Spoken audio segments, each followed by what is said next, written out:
Press your turn mic on. Okay. It's red, you're on.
Testing.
Hit the mic and do it again. Bring the meeting to order. Welcome everybody. This is the Southport Planning Board regular meeting. Today is March 19th, the last day of winter for those of you keeping track. So spring starts tomorrow. Temperature should go up about 20 degrees. For tonight's, for your viewing pleasure, for those of you at home, we'll call the meeting to order. Have the invocation, Pledge of Allegiance, swearing in of newly appointed member Ed Eckert. And we'll go through the agenda some more as we go along. So let's start with the invocation. Doug, if you'd be so kind. Please stand. Dear Father, help us to be obedient to your desire, and you admonish us and even encourage us through your teacher to first seek wisdom in order to get wisdom. So Father, we seek it. Help us to be wise and help us to be your peacemakers. Help us to do it in unity, and help us to do it through your elected officials for the good and the benefit of the people here in Southport. We ask your guidance in all of this in your names, in your son's name, Jesus. Amen.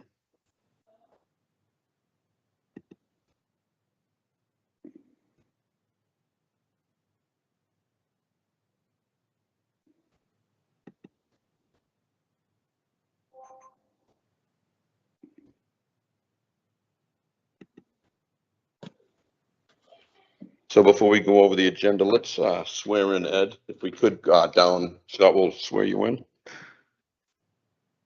Ed is moving from alternate member to full voting member.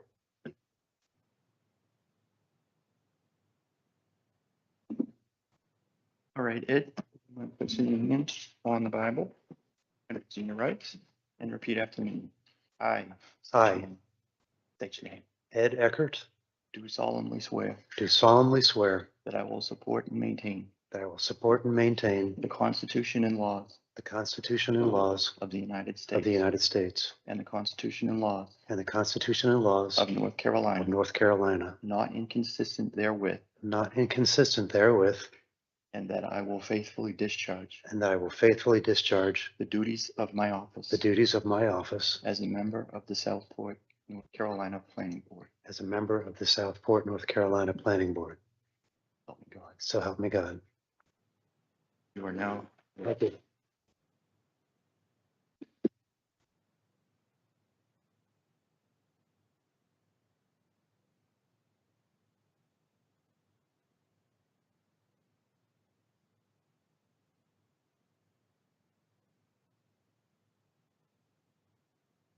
So just as a quick note, Ed is moving from alternate member to full member. Ed interviewed last September, was appointed in September, October. He's appointed again. His term actually expires in June. So by the time when the board of aldermen hopefully reappoints him to this same seat, he will have interviewed more than anybody and been appointed more times than anybody else, I think, in less than a year than any other board in Southport. So congratulations, Ed. Welcome aboard. Glad you're here. Just reaching out to the members, Doug Louie on my left, Vice Chair Fred Fiss, Bob Lambert, John Beauvais, and Ed Eckert. Keeping everybody in tune in the back is Mo Meehan, who is our our planning services director. Scott Balzeron, who is the assistant city clerk and also our parliamentarian who will keep us out of trouble. Wendell Biddle, who is also in planning services, and Cheyenne Ketchum, who is bringing tonight's viewing at home, ad-free for all of you at home. So without that being said, let's jump into the ethics statement. If any members know of any conflict of interest or the appearance of a conflict of interest concerning matters on the agenda, please so state at this time. Here are none. Let's keep moving. So next up is approval of the agenda, which you have in front of you or on your tablets or laptops. So can I have a motion on the approval of the agenda? So moved. Motion been made. Thank you, Fred. Do we have a second? Second, John. Okay, motion been made and second. Any further discussion? Hearing none, all in favor signify by saying aye. Aye. Opposed, abstained, so voted. Okay. Ed's first official vote as a full member. Okay, how about minutes? Next up are the approval of the minutes on the February 19th meeting. We are now caught up on every single board minute thanks to Scott's hard work, bringing us all together and We are now right where we should be, and those will be available online for everybody's, who is interested in reading them. They're very detailed and they really provide a lot of information. So can I have approval for the minutes of February 19th? Mr. Chair, a point of order. Yes, sir. This is maybe just an opportunity to exercise our rules of procedure. I was absent last time and noted in the minutes as absent. I'm assuming that there's an expectation that even so, I would vote on these minutes. You may or you may abstain, whichever you choose. Okay, thanks. Good question.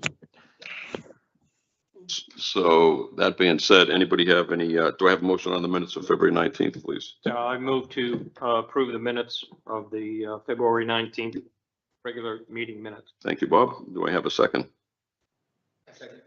Doug, thank you. Made and seconded. Any further discussion? I should note that Maria is on the phone. She is remote tonight. Sorry, Maria, if I missed you with the introductions. That's so okay. She's working remote.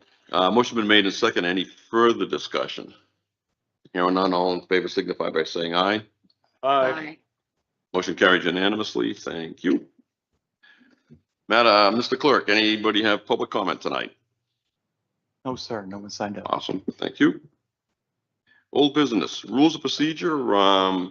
So last month we brought in some changes to the rules of procedure. Change is still the same as required. With any changes to the rules of procedure, we have to have them at one meeting and then vote on them in the following meeting, so everybody has an opportunity to digest them. So that's on page 38 of your agenda package. So could I get a motion on those, please? Chair, I make the motion to accept. Thank you. Motion been made by Doug. Do I have a second? Second. Bob, thank you. Motion been made and seconded. Any further discussion? Hearing none, all in favor signify by saying aye. Aye. Opposed, abstained, so voted. Motion carries unanimously. Thank you all. We'll make sure that the Board of Aldermen get a copy of those as well. Next up on old business, this would be Mo going over the dashboard software just to get a quick update on where we are, or Wendell. There's no document for that in your packages tonight. Hey, thank you, Mr. Chair, board members. How are you doing tonight? Thank you for coming in. Is there a presentation? Sorry, just a moment. So while we get that squared away, basically, we've been tasked to create a dashboard documenting and tracking our various developments, everything from major, minor site plan approvals and requests to special use permits, variances, et cetera, and text amendments too. With my limited GIS skills, just a second. I created this data. You can't. Yeah, I'm so sorry. It's not very well seen at this point, but this is a brief dashboard of just the special use permits that we've had since 2023. I don't know why I thought it would be better seen. I'll have to figure out a way to get it so that you guys can see it more directly on your computers. However, what I've done is I've taken all our special use permits since 2023. I've imported them into a dashboard. I've color coded them as part of which one's been approved, withdrawn, dismissed without approval, and I've also mapped it out onto the city's website, documenting where per address these special use permits are located at. You click on any, you can't see it really well, but there are dots on the map, and it's supposed to be interactive, so that when you click on it, sorry, it might work if I turn the pointer on. If you click on it, you'll get a pop-up tab that will tell you all the details of that particular case, when it was heard, again, if it was approved or withdrawn or voted against, what type of special use permit it was, ADU or a home occupation letter, things like that. And just want to let you know, this is a very brand new thing, like literally brand new as of like the last couple of days, week and a half. And something that we're launching off. It's a slow launch. We intend to link this into Brunswick County's dashboard, which is quite extensive and impressive. And then once we have our own legs up, we're going to run with it. That being said, we look to the board as always for any guidance, any ideas that you may have. But we expect to have something each planning board a little bit more developed for you guys. And that concludes my presentation. Don't go away yet. Did you have fun doing it? Yeah, I'm Something new? actually taking a GIS class again, since it's been a couple of years. And this is something that I'm going to be able to use in my own class. Ironically enough, as I was working on this, we were learning how to create dashboards and different apps in my class. So the timing was perfect. Good. But yes, I did enjoy it. A little frustrating when you think you know something and then you find out that there's like, that's not the right way, or there's 20 different ways to skin a cat. So Is this available to the public already? negative. No, this is just a test. It won't be available to the public until Director Meehan gives me the thumbs up. And I am pretty sure we're going to have a couple of growing pains with it first. Yeah, what's your expected rollout date? Don't have one yet. This is still something that we're growing with. Literally, this took the better part of a couple of hours. I know Can we have that's something that Could we have it done by June end? not done, but we can have something considerably better, and something that would be appropriate for the public to have. By done, I'm taking in consideration that you want back data. And while we have that data, that it's not formatted in the easiest way. Yeah. And that means I've spent more time cleaning up the data than I do importing it and developing the platform. So that's just the biggest time constraint right now. Okay, nice work. Thank you. Opening up to the board, of course. I have a question. Can you hear me okay? Mr. Chair, the experience that we just actually had earlier in the week with the subcommittee to develop some thoughts on another issue, it seems like such a great approach to develop or help develop the portal too. Thoughts on that? Are you thinking in consideration to UDO text amendments or? No, just to help. For example, Wendell, I hear you on the data and trying to wrestle it into a format that you can import. So I have experience on that in GIS, and I'm eager to help if and where I can. Appreciate that, sir. Thank you. I have a comment, Chair, Mr. Anybody Chair. on this side? Yes, this is Maria. Can you hear me? Johnny, you were already looking at it.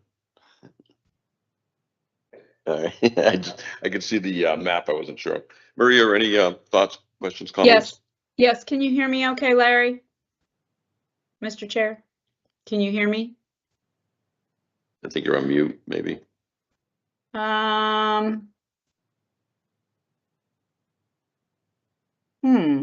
Give us a second, Maria. We're going to get back to you in just a moment. Wendell, nice work. This is rolling along nicely. And yeah, I think it's going to take some time to go through the data and really digest what's important and what's not so important, and get through those. But I think this will be really beneficial, not only to the public, but to the Board of Aldermen and of course, staff and the planning board as well.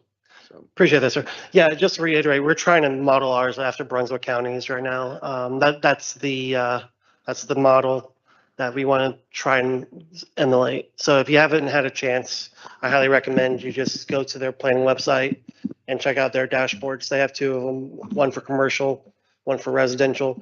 It's really, really cool stuff. So we look forward to it. And what you're doing now, is it going to be compatible with the county's dashboard? Yes, sir. That's the goal. Right. Wendell, thank you very much.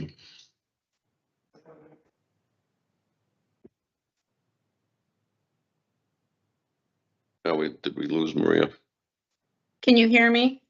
We can hear you, yes. Did you have questions on the, No, compliments to Wendell. I have a suggestion.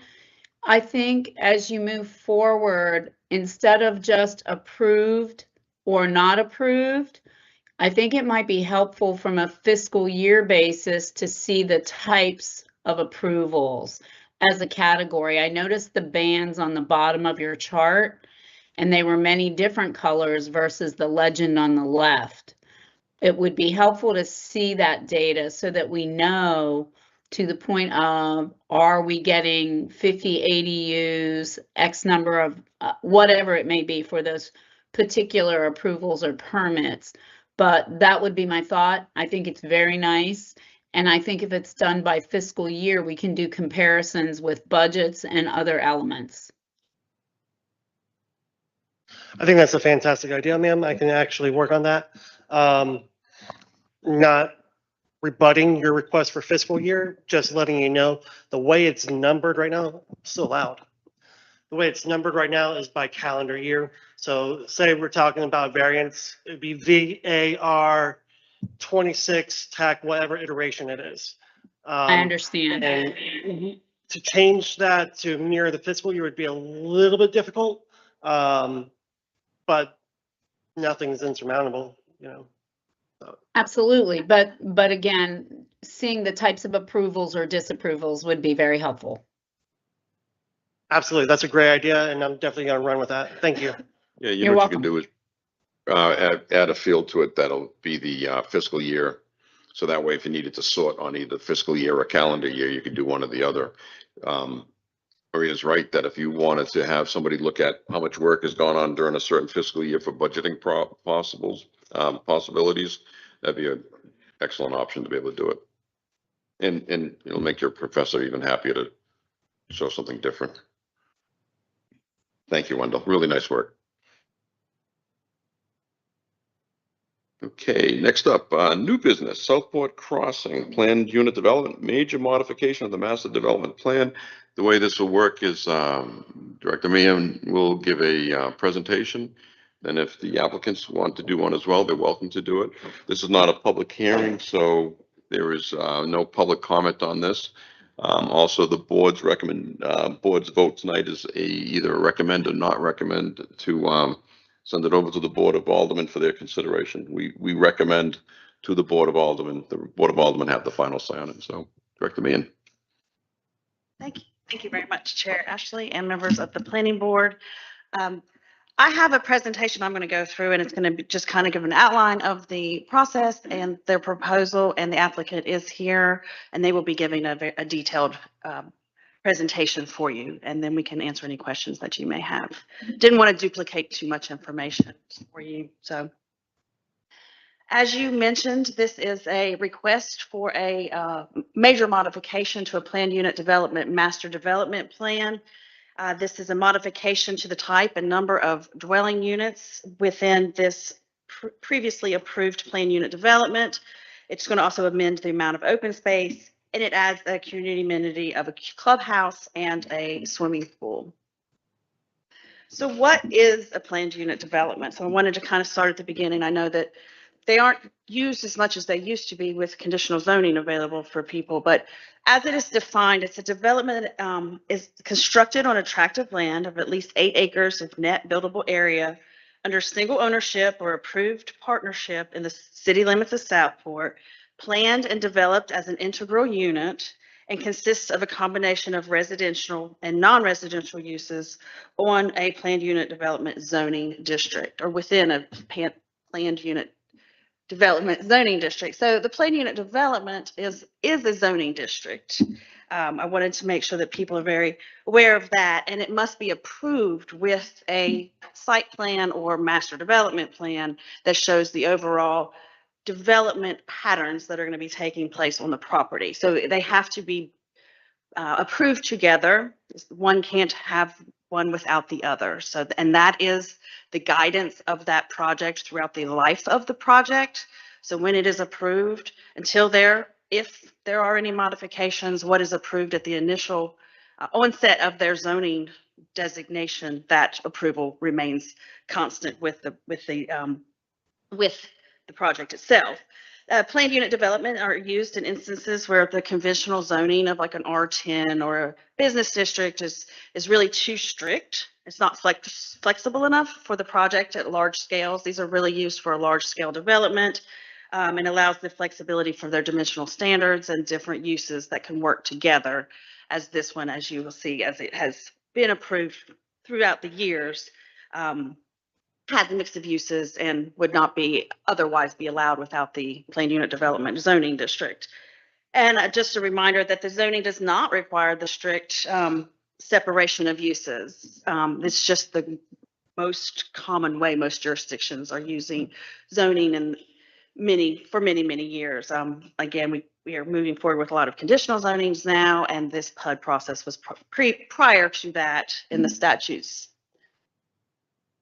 So to give you a brief outline, timeline of the Southport Crossing development, in 2008, this project was initiated. There was a preliminary master development plan that was put together, and the original traffic impact analysis was also generated at the time.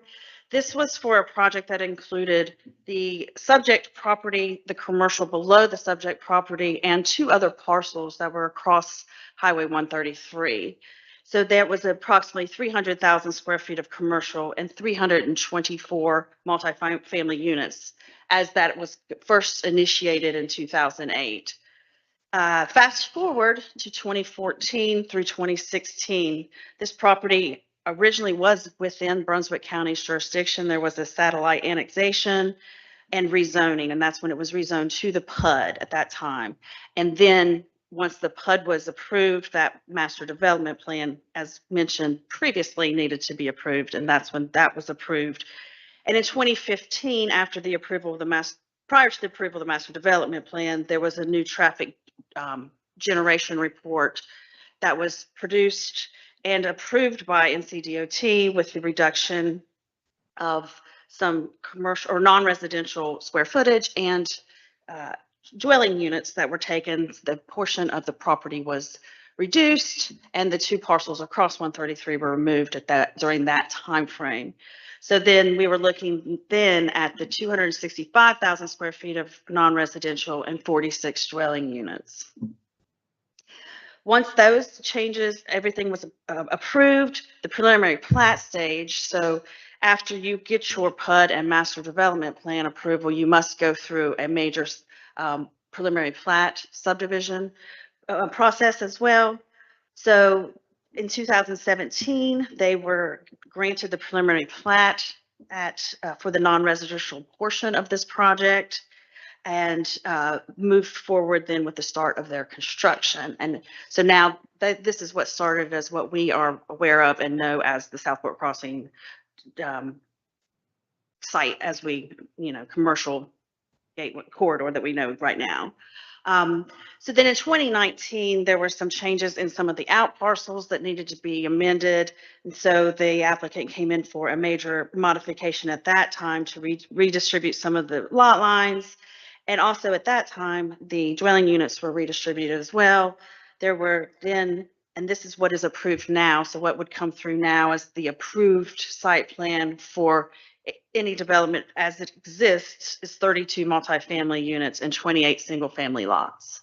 So the commercial is essentially built out at this point, and we're only speaking of the residential portion of the project. So as you'll see, and I've got some things to go through, 2026 now, the applicant is here for another major modification.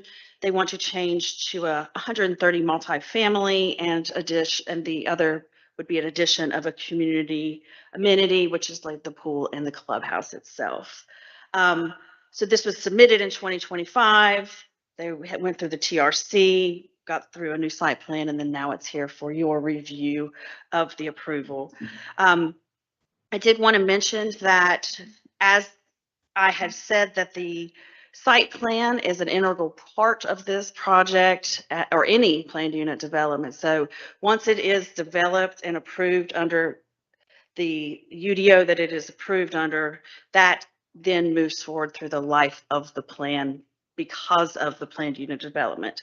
So this property is subject to the 2004 Unified Development Ordinance because of just the nature of the planned unit development when it was approved and how it moves forward from that.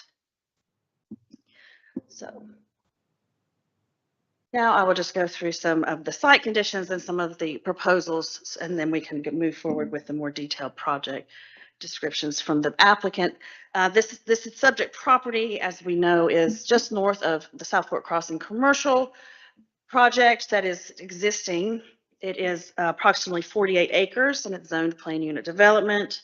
It is just west of Highway 133, the newer extension that goes from 87 down past 211. And you can access this property from Highway 133 onto Southport Crossing Way and Merino Run. That'll be how you get in the main entrance, or you can also access it from 211, drive through the commercial portion of the project and get to Merino Run. The property is zone PUD, as we mentioned, and also it is the future land use map as found in our Southport, the comprehensive plan is medium density residential, which allows of 3 to 4 units per acre, dwelling units per acre. And while it does mention that a lot of this medium density within this city proper is going to be single family homes, it does recognize that in planned developments that multifamily units at this density would be appropriate. To make sure that that was mentioned. In the fall of 2025, there was a jurisdictional determination by the Army Corps of Engineers that was completed that removed portions of the site from the waters of the U.S. So that was also known as the 404 wetlands. So if you're looking at this graphic, the 10 parcels on that within the main parcel of the property are what are considered jurisdictional wetlands that are 404. They must follow the rules of the Corps of Engineers and their permitting process. The red parcels on that are the ones that previously were considered jurisdictional wetlands, which now have been removed. So this is just under 10 acres that are now available that previously had further protections with the different wetland jurisdictions. This was approved by the Army Corps of Engineers. I did speak with the Division of Environmental Quality, Division of Water Resources, and they said that there were no state permits or buffers that would be needed to be required if there is development within these parcels that are now reclassified.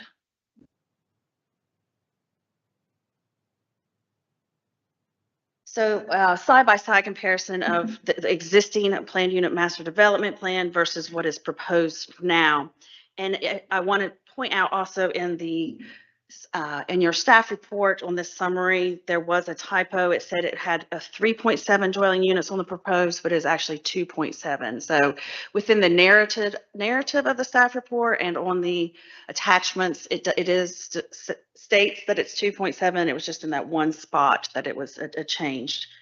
But the existing is approximately 1.13 dwelling units per acre, with about 75% open space, and there are no proposed community amenities.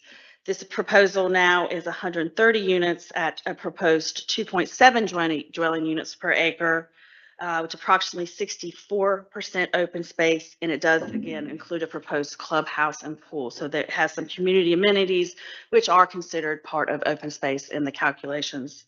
So those are just I just want to kind of give you the side by side, but really the proposal, the 130 is really what we're going to be focusing on from this moving forward at this point. So as you can see, this is our master development plan. They've given some renderings of the types of units that may be available for this project itself. The property is proposing 50-foot private right-of-ways for circulation through the property, and the 26-foot wide travel lanes and those have been approved by and reviewed by our Fire Chief Jew, and he said that is fine. They are able to maneuver their emergency vehicles fine on right-of-ways that wide. There are also 2 secondary fire accesses that have been considered and reviewed by our fire marshal. They have not been confirmed which one will be the final one. So at approval of this modification and through the preliminary plat process, those would be considered for and looked at much closer to see which one is going to be the most efficient for fire and emergency access. But they, yes. I don't know if the cursor, is that the top button? I apologize.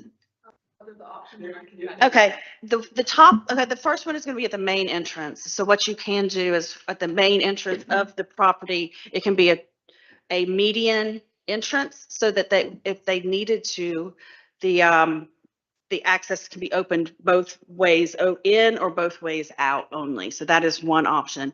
The other option is to have a emergency access only, which would be a roadway that would be below the Tractor Supply where it exists now. So it would be an access off of Southport Crossing Way. Yes, thank you, right there.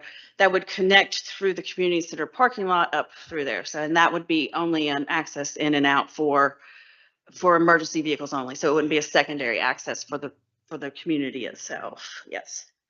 The project also has sidewalks on both sides of the street. So that would be pedestrian access to the mail kiosk, the community center, and I would let the applicant confirm this, but on the site plan, it shows that there is a sidewalk that goes down Marino Run. So I wanted to make sure that so there would be connectivity into the commercial portion, so there would be the walkability and circulation through it. So I just wanted, we can ask that question. The townhomes that they're proposing, these are going to be townhomes that 130 of those are expected to generate approximately 852 trips per day. This, the 2004 UDO requires a traffic impact study for any trips over 800. So this is right on that cusp. But there were some exceptions that are listed, and that if there's already a traffic impact that has been previously prepared and approved, or there's no increase in your trips or travel due to a change of density, or there's no change in internal access, or you can provide materials that just demonstrate that traffic added will not require any transportation improvements by DOT.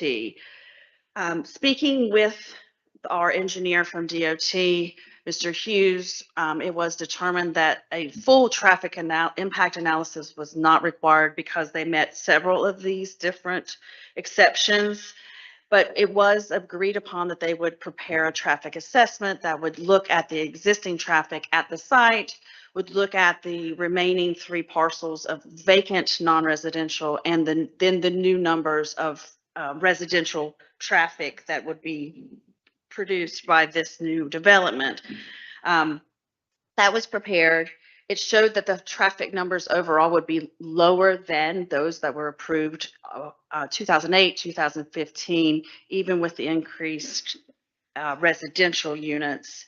This was reviewed by NCDOT, and he came to the conclusion that no other traffic analysis was required and that no other improvements would be required for the property itself. So when he was reviewing this, all of the traffic and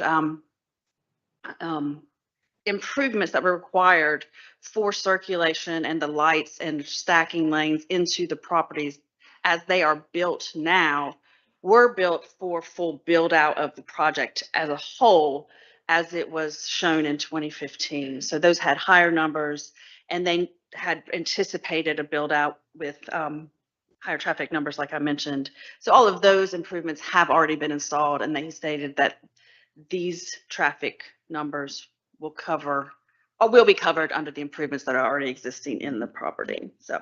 Well, just for clarification, Yes, I want to sir. make sure I understand that there was traffic studies. The original ones included a large box store as an anchor, which didn't come in, so it almost offsets that.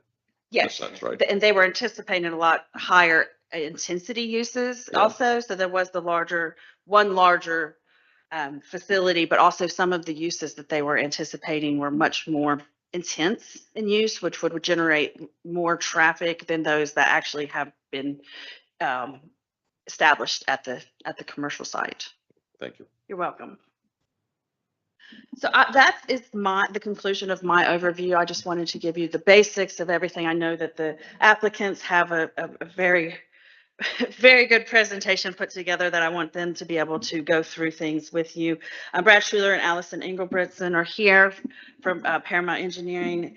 They will be going through this, and staff have determined that the project, the application is complete.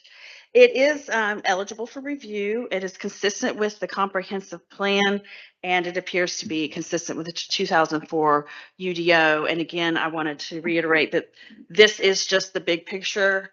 At the preliminary plat stage, we will be looking very closely at, much more at dimensions and a lot of the measurements and those things that you're probably like, wow, feels like things are missing. Well, they are, but they don't have to be here at this point yet. So I just want to make sure that, and they have, there will be more landscaping and tree removal requirements at the preliminary plat stage for that.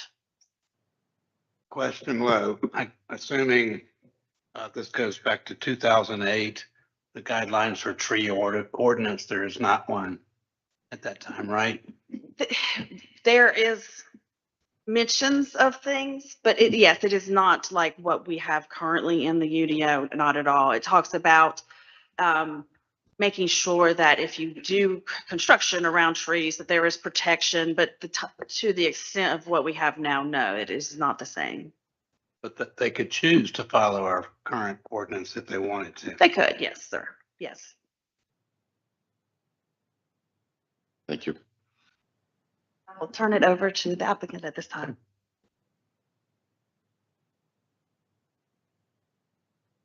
For the record, when you folks, if you could introduce yourselves as you speak, so that our parliamentarian clerk can make sure you're in the minutes correctly. Yes, yes, sir. We wait for our presentation to get pulled up here.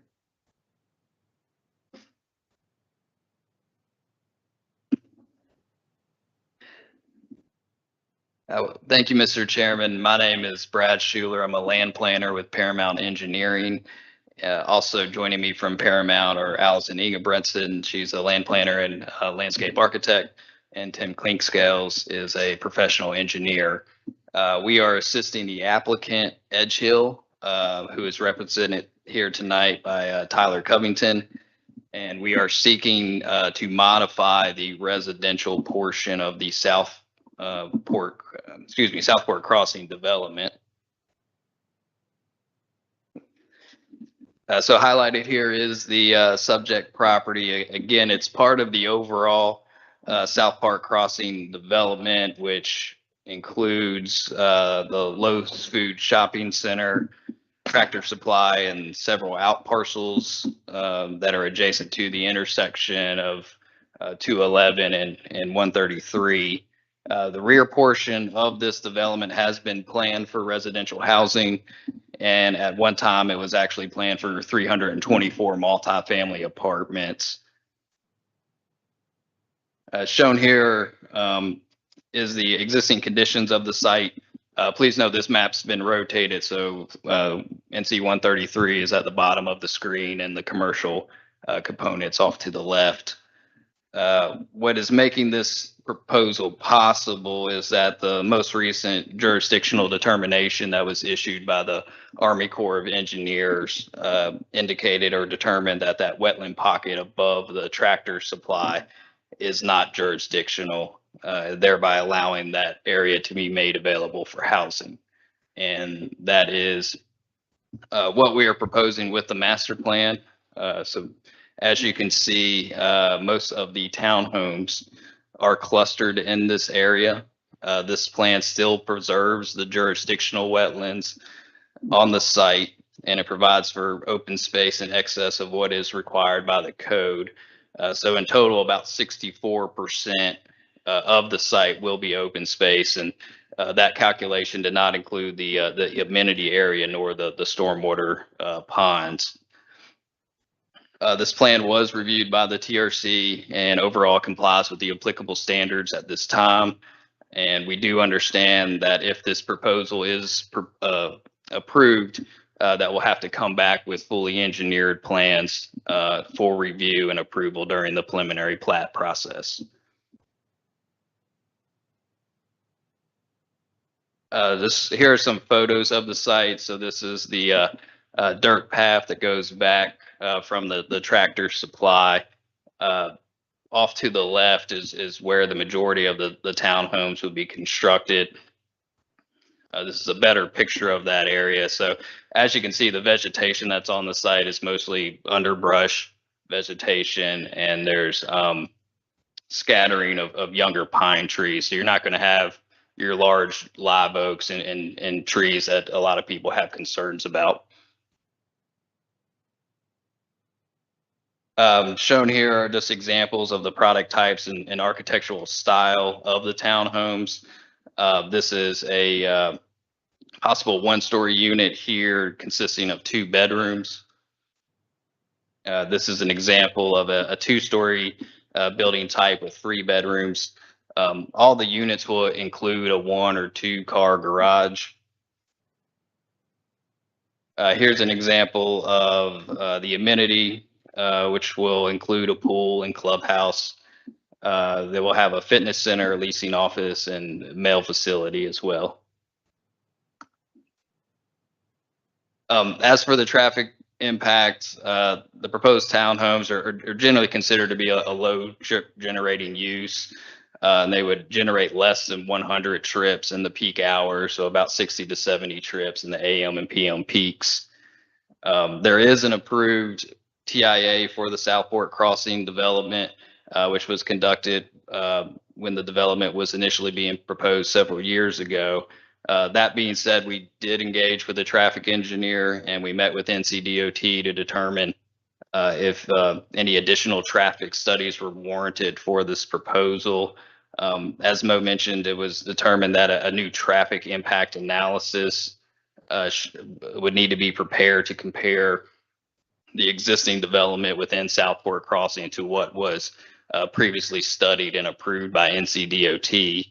And overall, that assessment found that the proposed townhomes would generate about 60% less trips than the 324 apartments that were previously planned for the site. In addition, the overall Southport Crossing project is currently generating about 20% less trips than what was studied in 2015. All of the roadway improvements that have been required have been installed at this time. In addition, the Southport Crossing development entered into an agreement with NCDOT to contribute financially to the 211 widening project in lieu of making certain improvements at 211 and 133, since that STIP project was already going to improve that intersection. The STIP project that's widening 211 right now is, as we all know, currently under construction. But shown here is how the road system looked in April of 2023. So as you can see, NC 133 and 211 intersected at a typical grade level signalized intersection. In the most recent aerial photography here from October of last year, you can see the improvements that have already been installed with the STIP project.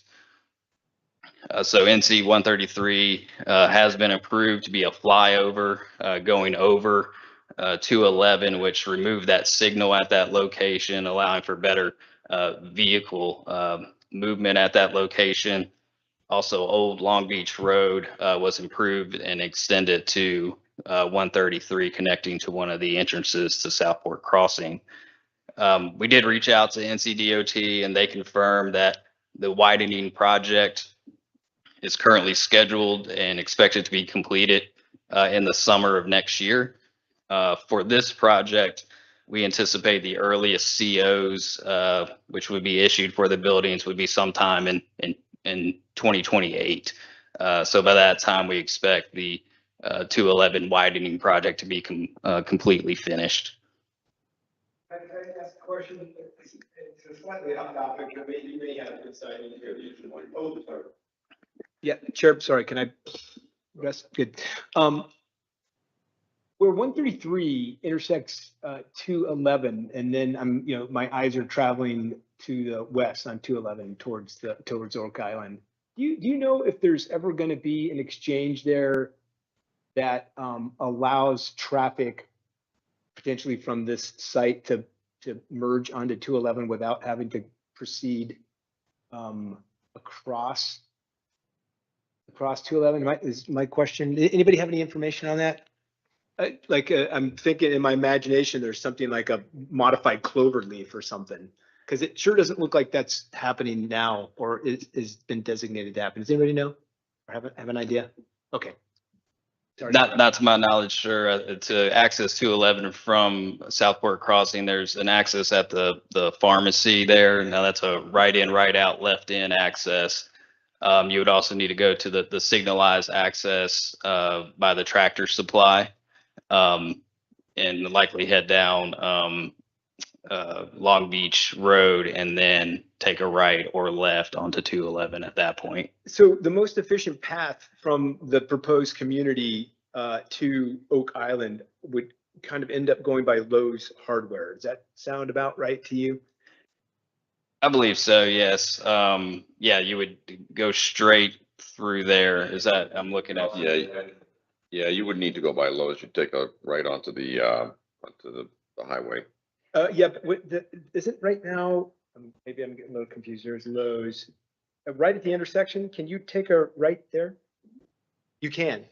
Okay, all right. Sorry for the confusion.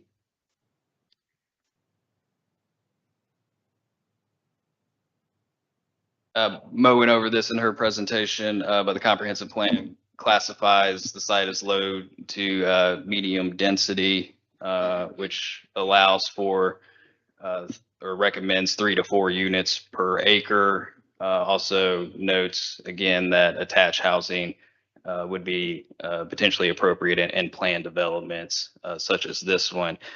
We do believe this is a good location for attached housing due to its proximity to an existing commercial shopping center.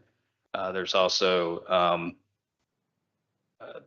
it's also not near any existing residential neighborhoods. But by having this so close to those commercial services, it allows people obviously to utilize those services without having to drive on 211 and 133. So overall, we feel like this would be a good thing for the area. And with that, that concludes my presentation. Again, any of our team members here can be happy to answer any questions you all may have. Brad, just for the record, the last name is Schuler. Is it SCHULER? Yes, sir. Thank you. Anybody else? Yeah, I have a couple questions. Is this the same developer as in 2008? No, sir. Okay. And then just out of curiosity, the former wetlands, will they be a lot of fill brought in for those areas, like a lot? I don't know the exact amount during the preliminary plat process when we go through that engineering work. Obviously, we'll have to have some geotechnical investigations done of the site to determine exactly the amount of fill that would be needed to support the development. So when we do come back with a preliminary plat, if this is approved, then we would have more information on that at that time. Before we go into questions, I just want to make sure, did you have any more of a presentation to make at all? Anybody? Okay, thank you. Fred, keep going if you want. Doug? Yeah, Chair, I'm going to ask your patience. I have several questions. And Brad, some of them might be for your team, or Mo, some might be for you and team. And number one, thank you. I'm thinking of Mo, but you all too. This is the 90th time I've had to tell this story. Is nobody paying attention to when I talk? So I'm appreciative of just your patience. Part of this, I think, is for folks who might be watching and just not aware that this is going on, or just the boatload of information that you have and that you've presented that goes behind it. So here we go. And Mo, I think this might be for you. As something that happened before my wife and I came to Southport, can you characterize why the non-contiguous sections adjacent to Highway 133 were incorporated into Southport municipality? Why they were not? Why they were?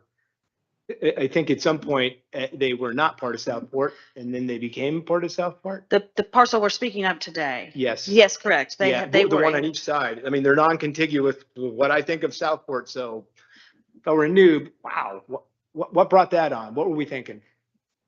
I don't know. I don't know. They may have wanted utilities at that time. If Please. someone has the answer, I mean, They please. like us.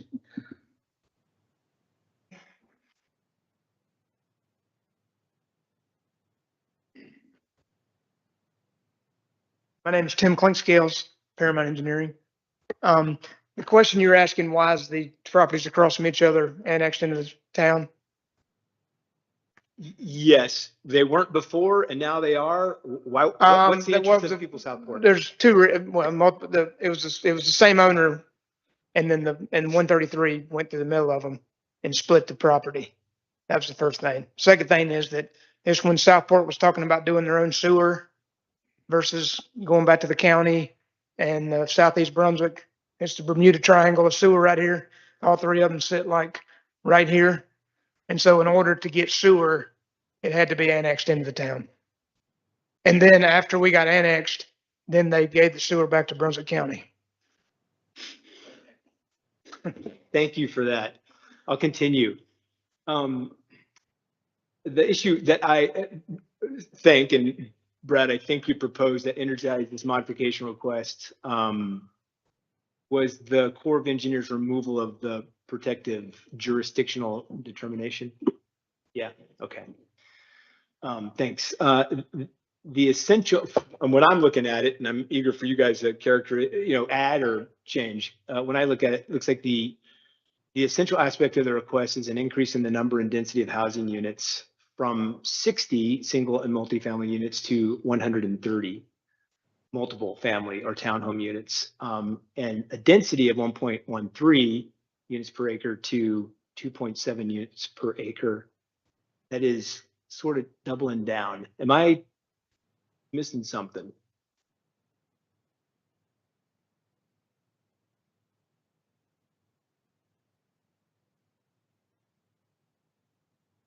Not in my math class. There you go. Yeah. Again, because I'm the older one in the room here and I've been around the whole time. They have not been. I mean, again, we talked about before, start out with 324 units. And then based on market conditions, multifamily would not work in this location. And so they were trying to get the mix that they had before. And they also had the, different rules with wetlands. And so the original was 324 units. It just didn't have the sewer capacity. It didn't have the infrastructure to do 324 in the market. So I would say that it's actually reduced by 2/3 instead of increased by twice. Thank you. Was that JD from the Corps of Engineers in place with the 344? 324. 324? It was, but there was also options on that to actually do impacts on that land that's now considered non-jurisdictional. Okay, sort of like, hey, if maybe we ask permission and maybe we get permission to deviate maybe from, okay, good. Thank you for that. I'll continue.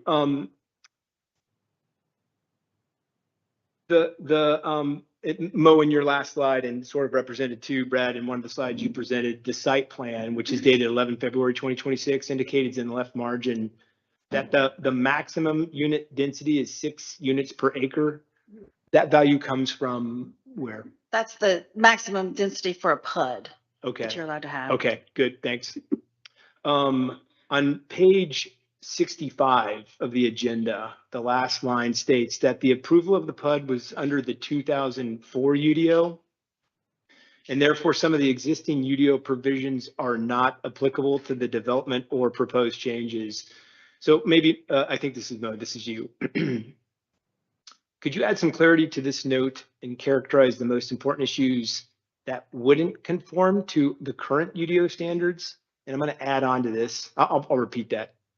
Could you add some clarity to this note and characterize the most important issues that wouldn't conform to the current UDO standards? And will any aspects of this project be required to conform to the current UDO? I think that the, excuse me, I apologize. I think that the biggest difference is going to be for the tree protection and landscape section of the UDO is going to be one of the biggest differences that you see. Really everything else is very, very similar. So that's going to be the one where everybody's like, what about the tree survey? What about this? So that's, to me, the big one. They do not have to follow the new one at all. They can use the 2004 because of the approval process of the project itself as a plan unit development. It is integral. It is built to be built under this plan itself, and that is allowed to move forward with the project. Sweet.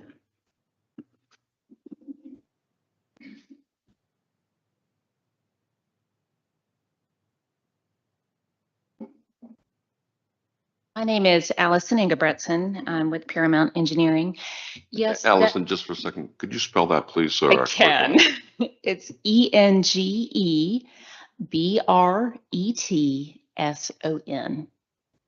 Is that Scott? Good. Thank you. Appreciate it. With this project, we understand it's a bit of an oddball since it's under a very old code at this point. We also understand you've adopted a new code, so it was our intention to try to meet the new code as much as possible. For instance, we have at minimum a 20-foot buffer, but in most cases much larger, to try to make some kind of a hybrid with your current ordinance, try to talk about what you're intending to do with current projects. Some of the other things about the trees, as Brad mentioned about the existing site, the area that we're proposing development doesn't have any of the large trees that would qualify even under your current UDO. So we feel like we're trying to honor what you intend with development under your current ordinances. Thanks, Allison. My last question, I'll hit that. Thank you both for bringing that up. Second from the last paragraph on page 66 states, and Allison, this might be a good one for you to, pedestrian facilities will be connected to any existing facilities adjacent to the commercial portion of the Southport crossing. So I think, Mo, you kind of hit this in your presentation, but here's a question. Can you clarify what this means with respect to sidewalks associated with this project that lead to the adjacent shopping center? Yes, sir. So there is a requirement to have sidewalks either side of the street within our development, but we understand part of the beauty of this is that we're able to offer pedestrian and bicycle connectivity to goods and services. That's one of the draws of the location. So it's important to us to make that pedestrian connection, and it's very difficult to see here, but there is a tan line that you'll see running across Marino, excuse me, across Marino Way. Yes, right there on the north side there, or I'm sorry, I guess that's actually the west side. And it connects all the way into the shopping center and then into the existing sidewalk system that is there. Yeah, thanks, Allison. Next question, can you confirm, and Mo, this is, I think, for you, based on a conversation we were having earlier in the week, though the NCDOT complete streets evaluation methodology indicates inclusion of multimodal traffic, the main focus of the NCDOT impact analyses here is focused on the life and safety issues associated with automobiles and not with non-motorized traffic. It's true? Yes, that's correct. Okay. Maybe I'm going to open that up a little bit then. It could be for the applicants is, and you just started to address it, Allison. So what are you doing for stuff? I mean, good traffic studies, great. They've way back when, and then 3 times since then. Looks like the fire engines can get in. Looks like nobody's going to have an accident on the intersection. What about the people who aren't in a car. What are you thinking? Yeah, good question. We will fully flesh that out in the next stage of this, if approved through this process. But of course, things like pedestrian crosswalks, anything that might stop traffic that we assess along the way, such as an extra stop sign or something, to make sure that people are able to get through those intersections safely. Thanks. And I have one more question only, Chair. Thanks for your patience. I'm trying to keep this non-value laden, but Mo's heard this story so many times, she's probably sick. Is one of my slightly surprising aspects of being here in Southport is how much fun I have riding my bike around. We got a golf cart. We hardly ever use it because riding my bike is so fun. So I'm hoping the same would be possible for any new communities that we develop. Okay, last question. This is more challenging. You've already touched on it at one point, and you showed a picture too, Brad, so thanks for that. Earlier today, I just wanted to go put some feet on the property. And it's interesting, and I took some pictures because it looked different than I thought it would. I thought I was going to get a kind of a lot of low-lying vegetation, scrub, essentially. And I was surprised at how many, though you said immature or not mature, pines are out there. There's some gorgeous pines. They're large enough to change the skyline. And now here's my value laden is I think it's beautiful. So again, a challenging question. It applies to more Southport civic boards that aren't necessarily represented right here in departments. But what are we collectively doing? And Mr. Chairman, maybe this is my segue back to you, doing to conserve the existing skyline created by the trees, immature that they are, already existent? So if I may talk about the site as a whole, and then we'll talk about the developed area of the site. So one of the things that you'll notice about the site, there are two different, we'll say, levels of forest on the property. And those wetlands that are on the west side and in the back are the nicest, largest pines and some hardwoods that are on the site. Those are all being preserved. And then there's the wetlands that you see planned south, which is actually to the east. Those are kind of the next level down. So those are big blocks of wetlands, and those will stay. And then you can see the wetland fingers through there. Now, like we've talked about, the area that we're proposing development is where you do see some of that low vegetation and not as nice of a developed pine forest. So we were feeling like that if we were going to do some development, that was the area that was the better area to do that. That said, we recognize that there are some areas of good vegetation along the edges, and we want to promote that. So that's one of the reasons that we propose that wider buffer there along the edges. Yeah, thanks, Allison. Something that's obvious to all of us is every tree we cut down there or in my yard or in your backyard is never to be seen again by you, me, or our kids. And because of the maturity cycle of these trees, not by their children either. So we're trying to protect that. We're trying to recognize that and not preserve it, but conserve it, so progress can happen. But the more sensitivity you have and communicate, just in my mind, the better. So thank you for that.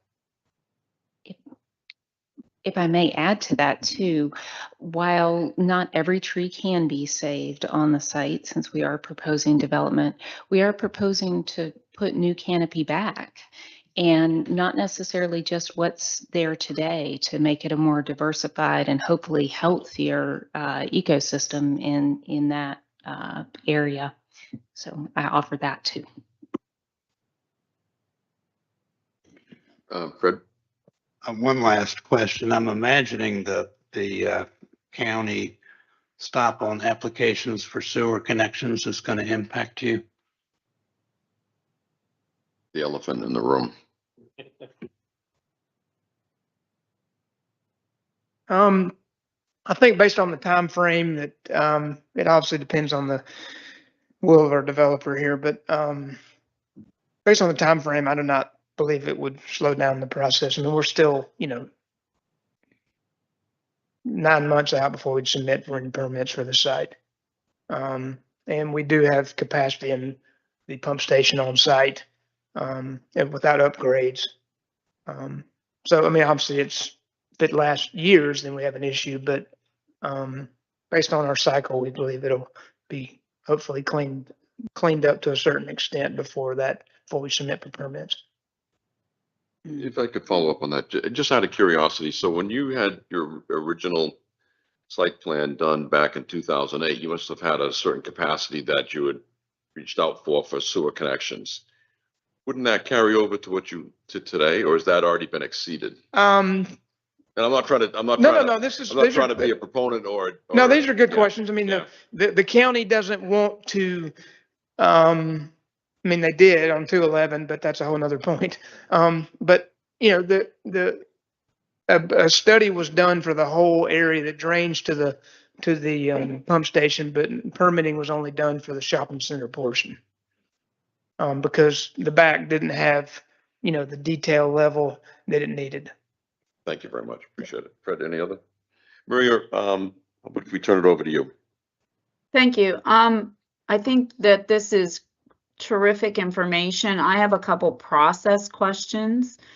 It seems to me that this was a major development, then a PUD, now going back to a major development. At what point are we holding the major modifications to specific UDO approvals? And I think that that is an element of discussion because it comes up as it relates to the tree and the tree canopies, as it relates to the sewer, the infrastructure. So when I look at this particular project leads me to questions for the planning committee and the Southport Vision of 2050. If something that was approved in 2004 gets to use 2004 rules, yet they can change owners, builders, major development versus PUD, it seems that it's a placeholder versus a real approval of a project. And it's just a thought process. I don't expect an answer, but I do expect the planning committee or the planning board to consider what is the real process here. We can continue to make changes forever. Somebody else buys out the current owner and they come forward and they change again. It just is a lot to absorb related to that. So that's kind of a commentary for the folks who are applying for the approval, for the city staff, and for planning board members.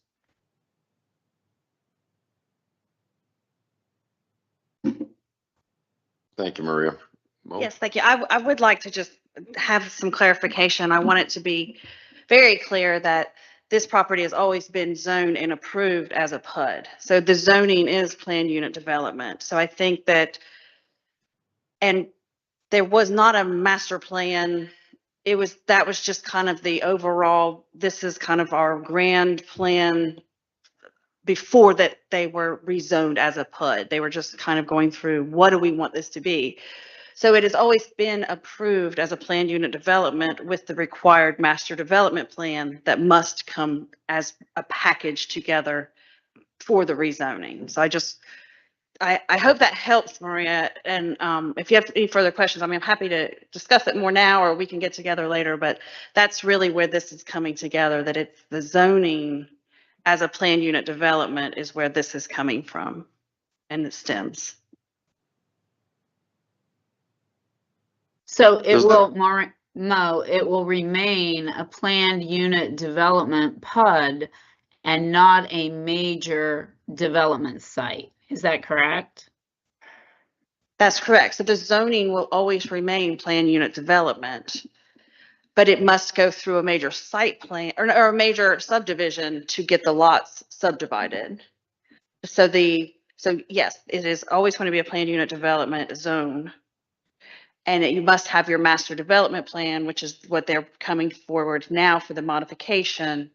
And then they would have to come through with their subdivision. But even with their subdivision request, it would still be zoned plan unit development. I understand it's zoned PUD. I looked at one of the documents and it said major development. And so I understand your plan and thank you for the clarification. So now the next question that I have, and this is the difficulty, how is that plan approved consistent with the 2050 vision if it actually only matches the 2004 UDO and plan? It can still be consistent with the comprehensive plan. As long as the development as it is built meets the future land use map, we look at the policies within the plan, we look at the trends of what the city's policies are, goals are. So even if it's using an older UDO for the standards and regulations themselves, it still can be consistent with the plan, or it may not be. In this case, it is because of what the future land use map is and some of our other policies within the plan are, but there could have been an instance where it was inconsistent, and that would be a different story. So does that mean, let's say, tomorrow they decide they're going to change their plans, not with this, but with the other end of the plaza. And they tear down the buildings, they want to build whatever. Does that fall under the new regs or the old ones? So let's say right now it's a series of one large anchor, and then you've got a lot of shops along the way. They decide they want to do a greater amount of commercial or a greater amount of residential. Are they locked in under the old 2004 UDO for infinitum, forever? For the parcels that are commercial, they're zoned highway commercial now. So they must follow the current UDO for those parcels. And then what happens, same question in the back, with the PUD, for whatever reason, they can't sell them, they decide to tear them down, they want to do commercial. Does that fall under the 2004? Does that become under current standards? I'm just trying to understand. It's like, I just feel like this 2004 thing, we're into this all these years later, and we're still looking at 2004, and we've made massive amount of great changes in Southport for preservation of property and also to be able to benefit the businesses as well. But how long is forever, There has to be forward momentum on the project itself. And if they were, let's say this, for some reason that this project said, we want to go back to non-residential for the whole project, they would have to come back. And at that point, it would be a complete difference use of the PUD itself. So this is really, this portion was approved as a residential portion of the project as a whole. But it fits its original design. Okay, thank you. I'm sorry, Maria, I didn't mean to jump in front of you. I just want to get off that. Back to you, Maria, if you've got questions. I have no additional questions. Those were mine. They were mostly processed for Mo. Thank you, Mo. Okay, on this end of the table, Bob? Yes, I just have one. If someone could just brief me on the stormwater system. Has that system been completed? For stormwater ponds, it shows in here there's 3 existing ponds. One's already been built, 3's already been permitted. There's a pointer work on this thing, but south of the amenity, there'll be an additional pond, but we have a permit for the impervious for this site.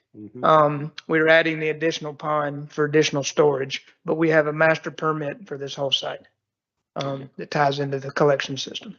Okay, thank you. And just one clarification on the ownership. The owner is still the same owner. They're just not, they're commercial builders. I mean, they're shopping centers and they're selling this portion for residential. So this is the original. There was no, there's no been trading of ownership, but yes. Thank you. I may have misunderstood that when you presented it. It sounded like it got sold at some point. John? Thanks. Couple things. Mo, can I ask this question of you? This is a pretty dense development or clustered development. Understand with the wetlands, there's not much choice, but can you comment from a city planning standpoint? Is this something we're looking for? We talked a lot in the conditional zoning discussions about being able to cluster units with the benefit of having additional open space. Yes, I think that overall, this is the type of patterns we want to encourage so that the environmental conditions of the property are, kept as pristine as possible. So I know that on some of the older site plans, they had some development kind of splitting the two larger parcels of wetlands. So now there's going to be, some open space between those. So it does meet the density of the proposed area. I think that this type of clustering is important, and I think that it will provide some housing types that we don't really have very prevalent in the city right now. Thanks. So I guess just some numbers behind the open space. When you exclude the jurisdictional areas that can't be accessed anyway, the open space is about 17% of the 48 acres. So again, this is an example where there's not a whole lot of options as far as the development goes. And, in a way, the owner is fortunate. I guess the Supreme Court, brought down a beneficial decision as far as wetlands go. But I think the first thing people will see is everything kind of clustered in that 8-acre former wetland. But again, as you mentioned, that is something that it is beneficial, I think. And it is also, I would like to say that this type of development is always encouraged. It was encouraged in our last land use plan. It's encouraged in the new one that newly adopted and certified plan, that we want to encourage, the preservation of the natural features as much as possible, and allowing and putting development in the most appropriate places. So this is an example of that. I got a couple more. Sidewalks. I'm looking in our package, we have drawings, PUD1 and EX1. Neither of those drawings, or certainly the PUD1 drawing, does not show sidewalk on Merino Run. And I guess the question is this something that the owner is committing to, and can we show it on this drawing as part of the application? Yes, sir. It actually was a problem with one of our hatches. We do have it on our plan. I can scroll back to it. On the west side of Merino Way, it just did not hatch properly like the rest of the sidewalks. But there's yes, thank you. So you'll see that heavy line adjacent to the roadway there. That is our 5-foot wide sidewalk, and it does go into the Merino Run public portion of the right of way. And then of course we'll connect it in as we discussed earlier. And if you'd like to condition that, certainly we'll do that. Yeah, I think calling it out or showing a cross section. I mean, you show the private cross section for the private road, but yes, here again, it's not very clear. And these are what we're looking at to assess, and I assume that's what the alderman will see in the next step. So I think certainly a commitment to have the sidewalks and to adequately show them is important to me. My next question regards stormwater. Well, first of all, when is your build out? When do you expect build out to be? We think that COs will, it's going to be done all as one phase, and we Okay. think that the COs will be in 2028, based on the amount of time it takes to get permits and whatnot. Okay. And you had a stormwater question, so I'll bring Tim up. Yep. Bring them up. So you said you have a stormwater permit that covers this parcel? Yes, sir. Do you know the year? Plus or minus 2015. Okay. And would it still be active? Yes, sir. Because we built the first pond, the main pond that's for the shopping center. Okay. So where the majority of these units are, does that water flow south to that existing pond? It breaks and it breaks. Portion goes to the one in Merino Way to the left, and then portion would go to the other ponds. But we will modify the permit because of the the roadways have changed and all that. Yeah. But the ponds itself will not change. Okay. So certainly your permit didn't consider that most of your units would be in that wetland area, right? We had additional impervious on the in the permit, yes, sir. So there's no chance that you need another storm pond? We are adding a pond south of the amenity, but just below the amenity for extra storage. No, well, I'm talking about on the west side here where most of the units are. No, sir. That definitely was.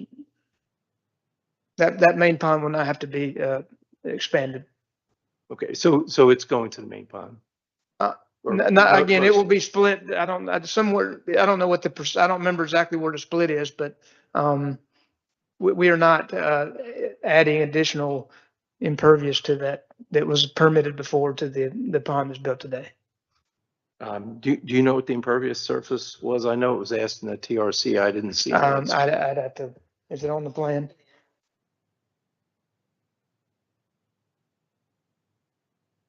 Read that for me. I can't see it. I'm pretty good with eyes, but I'm not. No, so this is just for the back. Is that what this is for? So it's 20% of the back portion, the residential area is 21% of the residential portion. And that's of the 48. The percentage is based on the 48 acres. That's correct.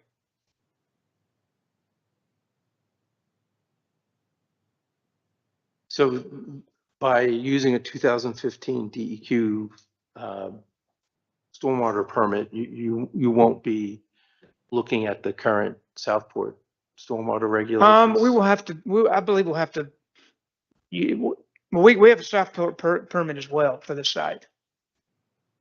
So we had to get a permit for this town as well. Because it's going to be more runoff than the 2015 DEQ. Yeah. No, but we had to take into account of flood attenuation for these ponds. These are not just state designed ponds. Okay. And then also DWQ has not changed the rules significantly for their portion since this permit. The rule change before that was like 08. Right. But the Southport was. Yes, sir. Last year. Yeah. Yeah. I mean, I believe they were designed for a 25-year event, which was higher than the county had. I mean, at that point, the county was 10-year. Yeah. When we did it originally. Yeah. It's the 2-inch runoff that I think you have to look at for Southport. Where I think the state was 1 inch. The state is 1.5 inches. Yes, sir. Okay.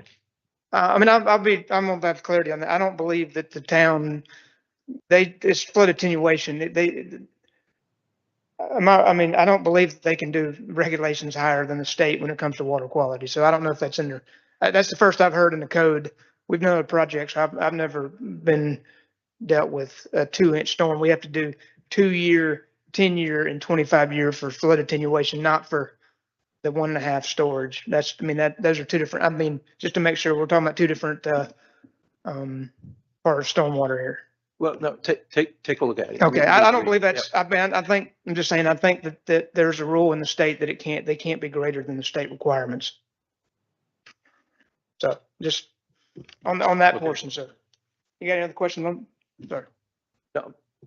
So I guess my point is, all these units, you're not going to be looking at replacing these units with a storm pond and having to move them around once you. No, this is You've gonna be done the the, engineering. no, this is the storm ponds that we expect. Yes, sir. Okay.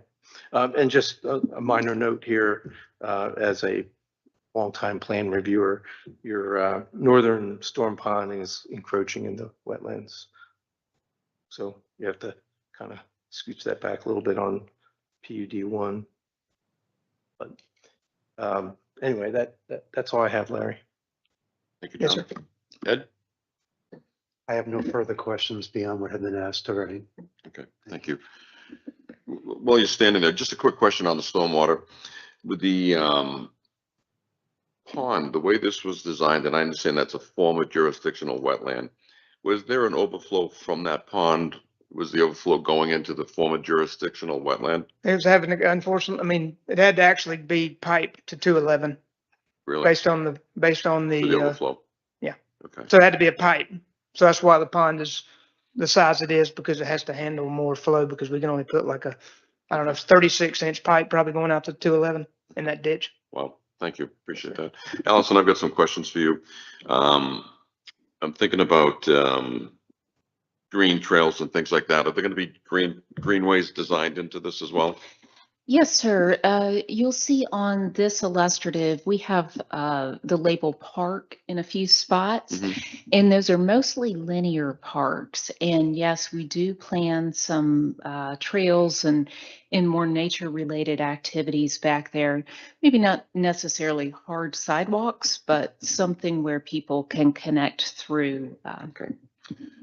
As part of your, I'm sure I don't know if you've done any kind of vegetative study yet, but I'm just curious, those pines in the back, are those by any chance longleaf pines?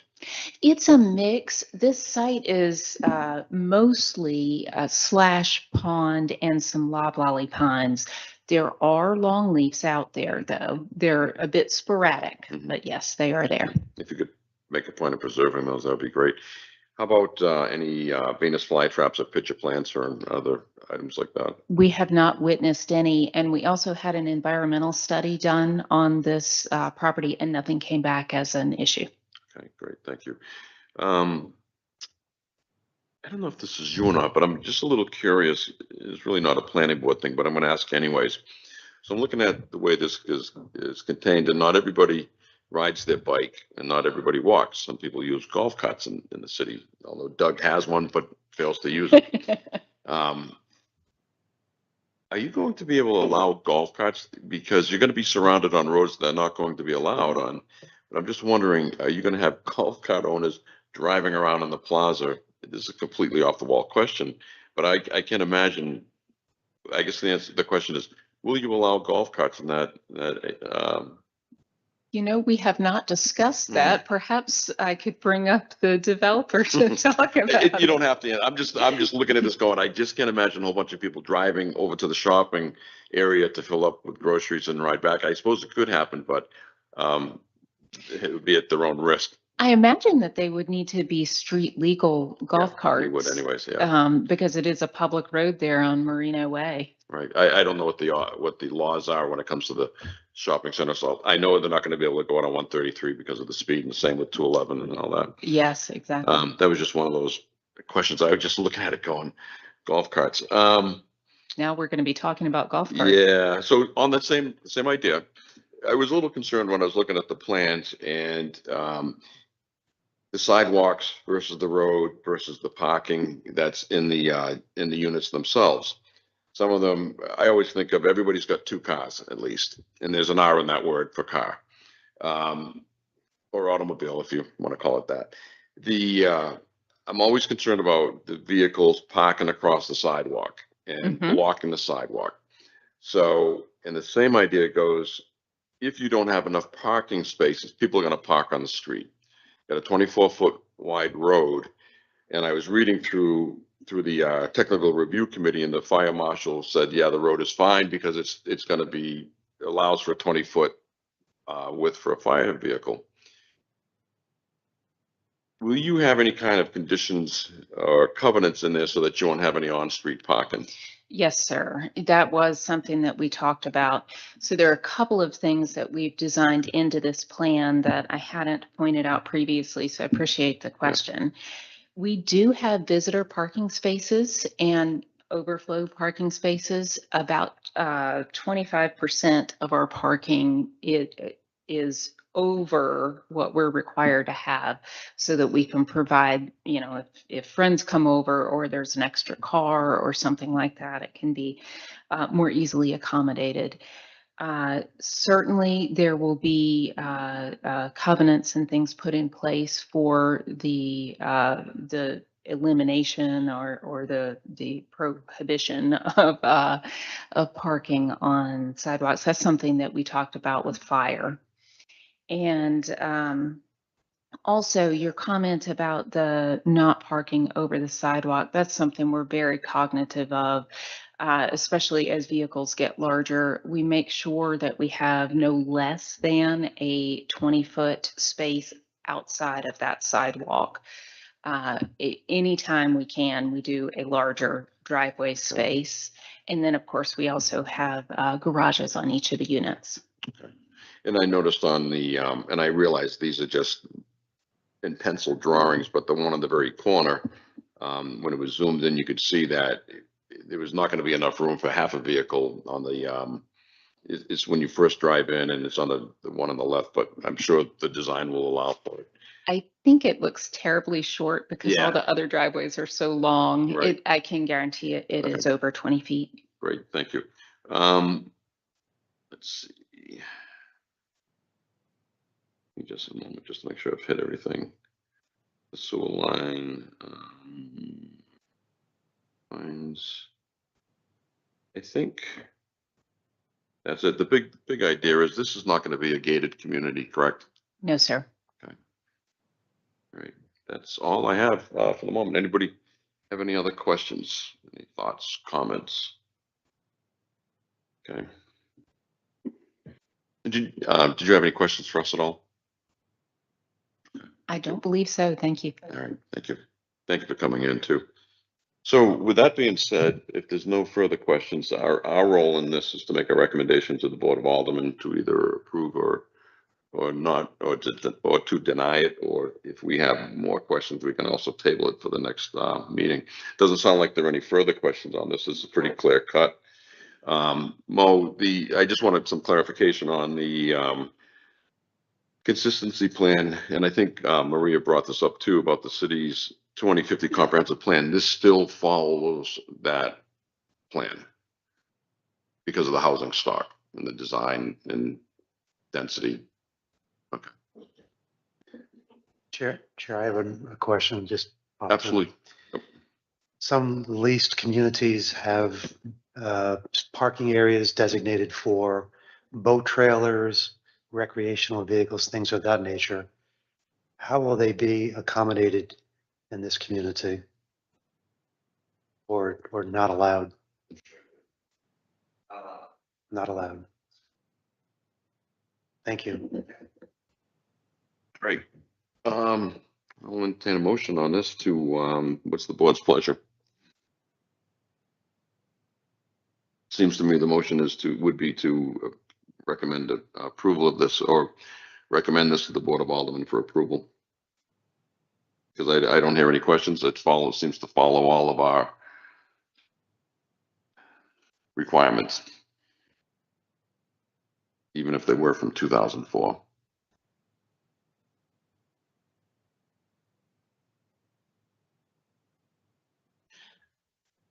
Mr. Chairman, I'll make a motion that we recommend approval to the alderman with the condition that the Merino Run sidewalks are clearly shown in, I would say in this drawing PUD 1, and whatever official documents go to the alderman for approval. Thank you, John. Do we have a second? I'll second the motion. We'll go with Bob. Bob, thank you for the second. Motion been made and second for approval and recommendation to the Board of Aldermen. Do we have any further discussion? Hearing none, all in favor signify by saying aye. Aye. Opposed? That was an aye as in a yes, right, Maria? Yes, it was. Thank you. Opposed? Okay, abstain. Hearing none, the motion passes unanimously. Thank you. I'm going to, I'll read the consistency statement and then we will take a 5-minute break. Statement of consistency and recommendation. The City of Southport Planning Board hereby finds that the proposed amendment is consistent with the city's 2050 comprehensive plan adopted on October 9th, 2025 and certified by the Coastal Resources Commission on January 7th, 2026. Specifically, the proposal is consistent with policy 1.1, encourage a development pattern that honors Southport's character and respects the natural environments. The project will provide multifamily residential as a transition between a commercial area and lower density residential areas. Planning Board recommends that the Board of Aldermen approve the modification of the Southport Crossing PUD Master Development Plan. Is that all that's required? Great, thank you. Let's take a 5-minute break and we will return at 7:40-ish. Thank you. Thank you. Larry, Maria. I may not be here when you return. Okay, thank you. You're welcome. Talk to you soon.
Cool. Welcome back, everybody. Next up on our agenda is the upcoming planning board member appointment expirations. So Tori and Scott have been doing a superior job of going back to a lot of the appointments that have been made through the past decade. And some of them have been not as clear as when they should expire. So there's been some emails going around from Scott to different members trying to make sure we can understand this. Turns out that some of the seats that we thought were expiring in 27 and 28, we needed at least one to expire this year, one to expire next year, and one to expire the following year. And that's along with John, Bob, and I, who were appointed last year. So I tend to lead. I never lead from the back. I lead from the front. And I said, just give me 2026 for my expiration. So my term will expire this year, and I'll be up for. I'll certainly submit an application for reappointment. And then John and Bob, what did you guys decide on your expirations? Scott, what did we decide? Nothing changes, Chair Ashley. They agreed. Okay, so Bob will expire in 27. John will expire in 28. Correct. So that'll bring everything back. So the seats will actually have true expiration dates, 3-year terms. Everybody's back into a certain cycle so that when the Board of Aldermen appoint members, they'll actually have a perfect cycle. That's the way I understand it, sir. Okay, nice work. And unfortunately, Ed has to interview again. I appreciate it. We can't keep on, I think we're going to keep on trying to change the questions, but I don't think we've been able to stump you yet. So we'll just keep on rolling with that. So that's what's happening. My term will expire this year. Ed's term will expire this year, and then we'll be up for reappointment. Once I like to do this in March because normally the Board of Aldermen will advertise these seats in April so that they can do interviews hopefully in May, get these all wrapped up. And then so by the end of June, we're up rocking and rolling. There was 1 year where they went over, but apparently the seats are still good until such time somebody else is reappointed. So, but I think we've got some really good organization out of the city clerk's office, and hopefully everything will go smoothly for that. And plus we'll also be advertising for the alternate position. Have to work with the city clerk's office as well as the city manager to find out what's the best way to do that, to try to do all these interviews all at the same time. The alternate position is slightly different because it expires in 27. So that the way the ordinance works is when you're doing a vacant seat, you have the chair, vice chair, and the liaisons do the interviews. When you're having the other seats, it's usually the liaisons and the chair do the interviews. But where I'm up, then the mayor will have to do the interview, or the designee, I assume. So so it'll be, we'll figure it all out. But that's what we've got, some housekeeping done. Now everybody knows when the terms expire. We're back in good standings with everybody. So how about staff reports?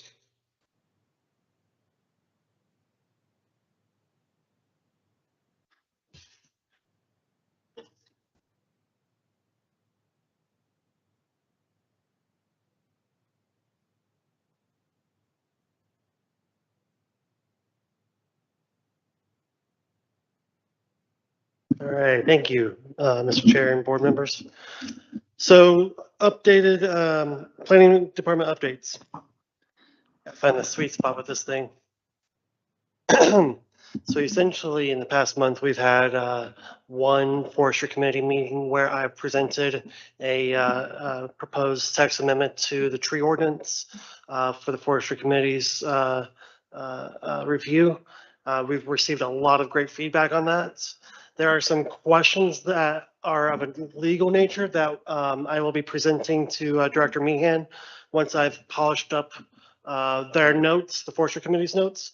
I'll be giving that to Director Meehan early next week, and she will in turn forward that on to Brady, just to make sure that we are not stepping into any gray area legally. And then the goal is to have that back to the forestry committee just for their eyes again in April. And from there, fingers crossed, if there's not a whole lot of amending from then, to the planning board in April as well, April 16th planning board. Yes, sir. Have you had any public comments on the draft plan so far from the people coming into the forestry committee? No public comments. No, sir. Okay, thank you. No. So you're looking at having it before us in May, for our May meeting? Yes, sir. It's Best- almost best- certainly going to be in best. May. Yeah, okay, Yeah. thank you. Yes, sir. And from there, assuming all things go well, we'll see it to the alderman in June for codification. That said, while still speaking about the forestry committee and Vice Chair Fisk can speak more on this, the Arbor Day celebration will be held on April 25th, Saturday, April 25th, I believe. So there's that. We've had a Board of Adjustment meeting 3 weeks ago. Two cases, two special use permits, and then one appeal. One of the special use permits, there were some questions that as staff I didn't anticipate, and they asked for a continuation on that request. So that will be going before them again in next Tuesday. Both special use permits are for ADUs. The other one went through, was approved with condition that the property owner can rent out the ADU, which is a standard condition that the Board of Adjustment uses.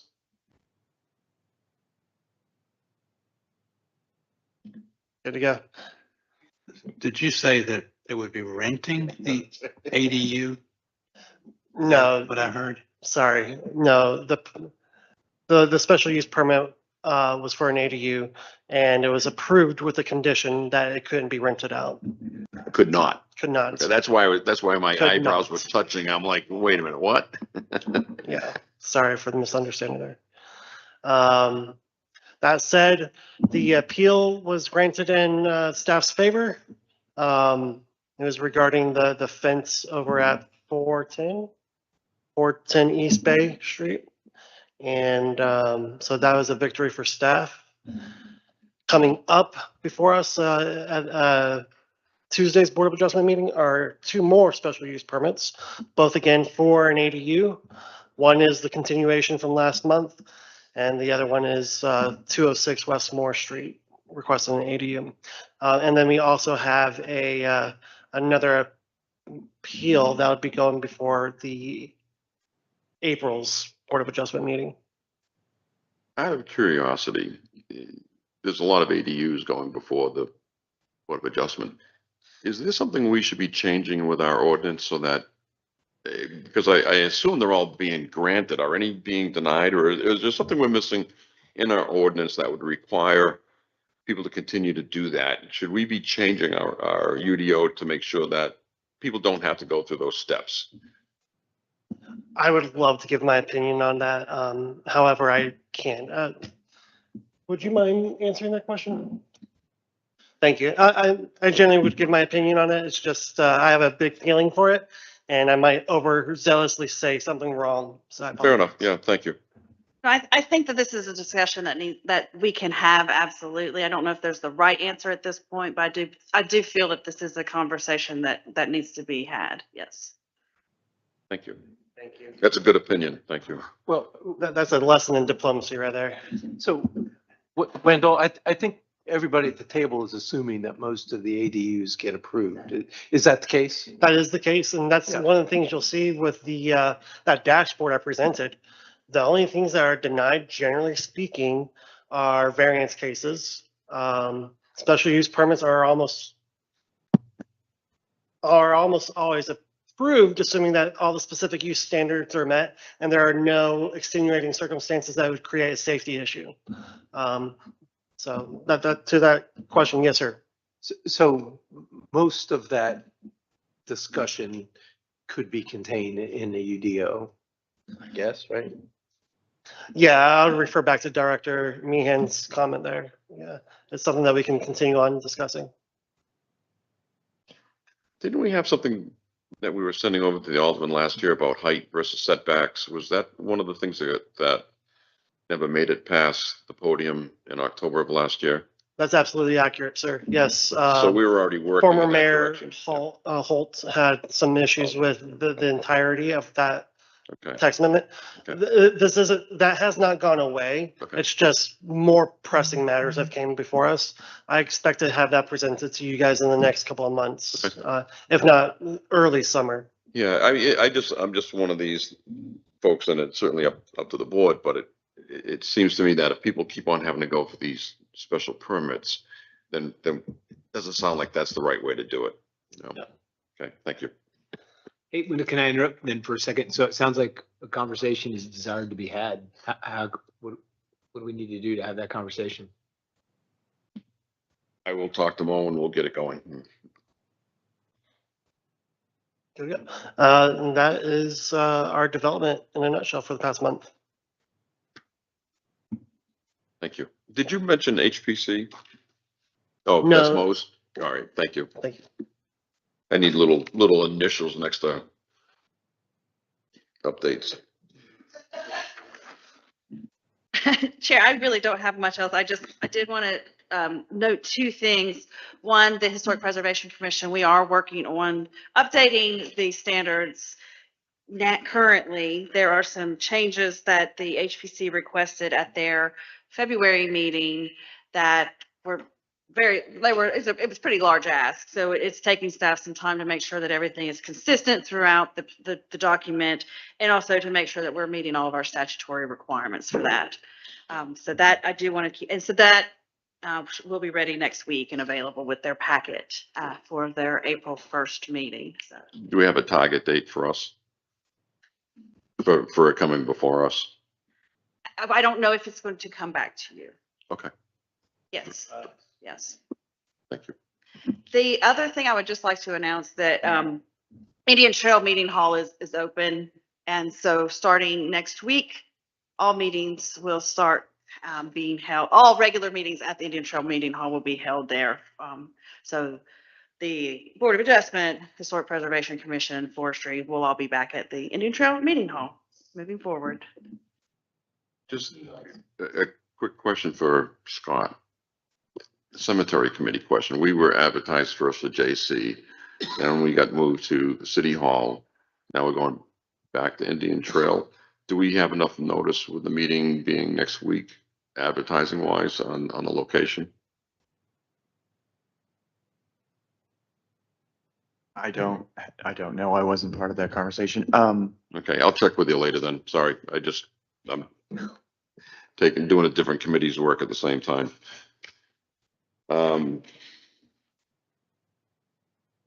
What was that? It? Sorry. Thank you. I'm sorry. So just so I'm clear too, we did some work. Go ahead. Just want to let you know, Cheyenne just confirmed this time. It was noticed March 11th. Notice Marshall. So now we're back in Indian Trail. Awesome. Thank you very much. Just quickly, Mo and Wendell, did some work on the B&B event, UDO. We're anticipating to have this before us in April. Yes, Mr. Chair, that's correct. Awesome. Thank you. Okay. That and another text amendment concerning a pool in the BD zoning district. I apologize, I overlooked this.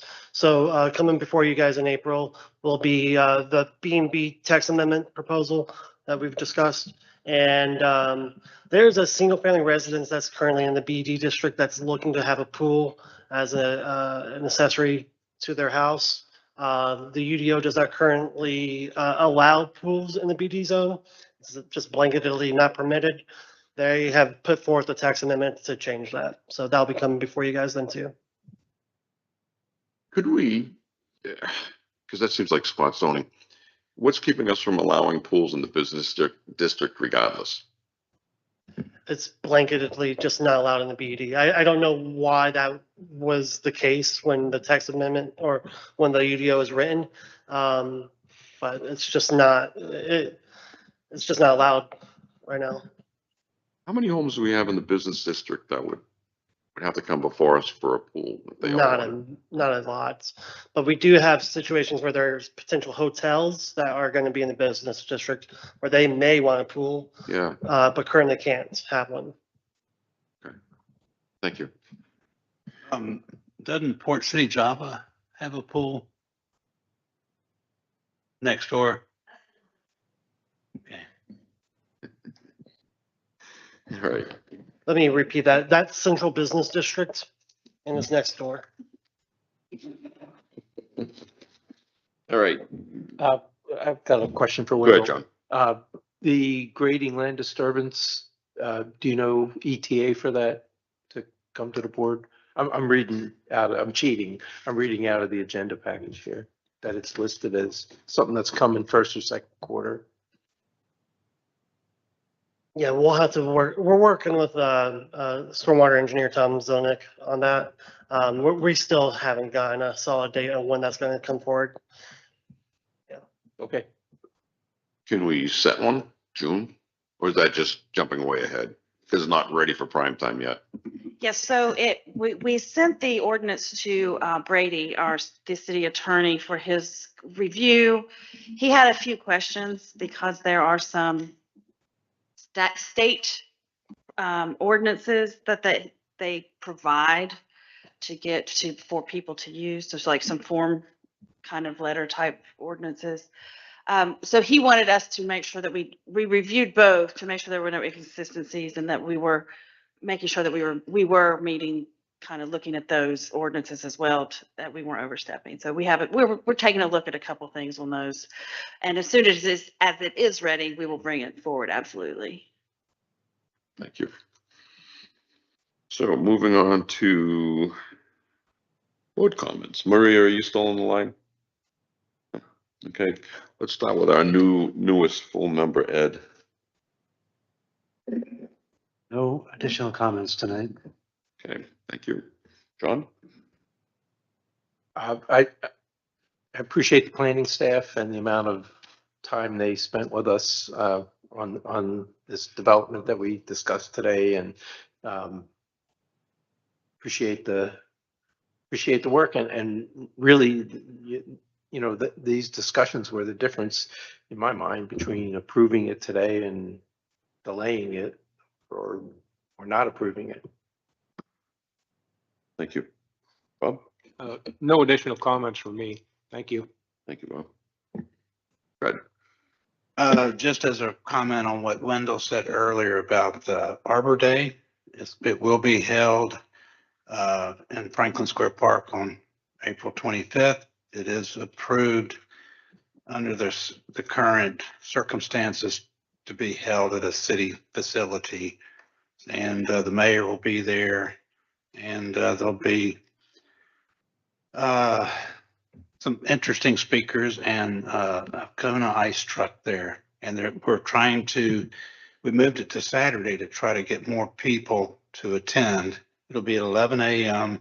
and hopefully we're going to be engaging a bunch of young kids with artwork, and it'll be more rounded. So it might be kind of fun.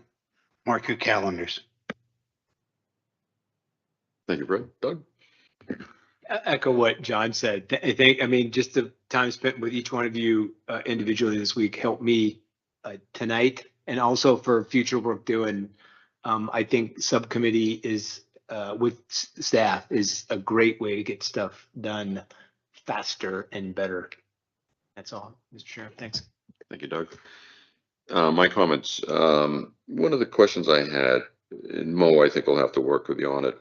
I don't know how involved this board gets with fees, but I noticed that the application for this tonight's was $1,000, and I'm thinking about the effort. Now we're the voluntary board. We don't get paid, so there's no charge from us. But when I think about the time that you put into this, I looked at the write-up, and there's a massive amount of work that you have to do. And same thing with Wendell, and is all part of this. And then again, Scott, and even Cheyenne with having to be here. There's all fees involved. There's a cost to doing this.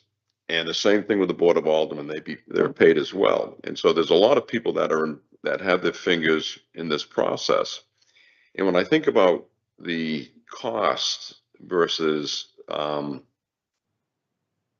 don't want, I want to be really careful. I don't think as a taxpayer that I should have to pay a developer's way ever.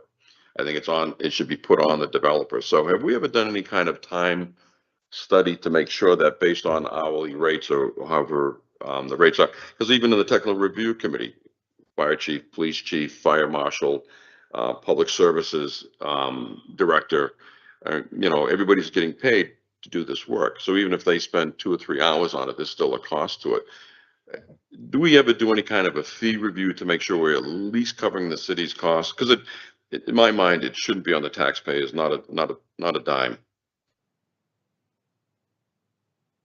And I'm not trying to make money either. I just want to break even. The fee schedule is reviewed every year at the budget cycle. So we will be looking at that again. And there have been some changes.